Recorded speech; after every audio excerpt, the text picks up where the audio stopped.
It's called the Auschwitz of the Balkans. The Jasenovac extermination camp was one of the largest concentration camps on European soil during the Second World War. Monster book, monster I say in both senses of the word, because it's enormous and because the details in here are truly horrific. Thank you for joining us. I have to confess to my own ignorance and say that before we had you on the show, I hadn't heard of the Jasenovac extermination camp. How is it possible that such massive, systematic, industrialized brutality was kept covered up for so long?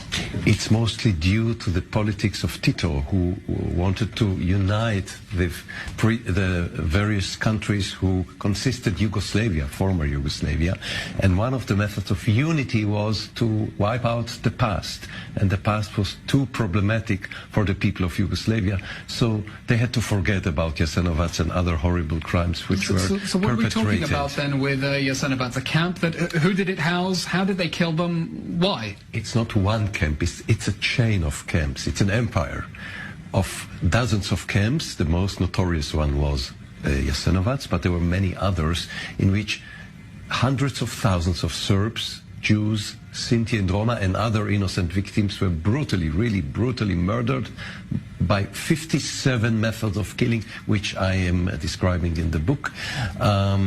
So almost 1 million innocent people were brutally murdered between 1941 and 1945. Only April 45, this horrible camp was liberated. And of course, most of the victims were not Jews. We're not talking about a classic Holocaust extermination camp, but a different attempt at extermination. Different, but nevertheless, 40,000 ex-Yugoslav Jews were murdered there, mostly Jews from Serbia and Croatia. So when you say 57 methods of killing, I mean, we don't want to get too graphic, but...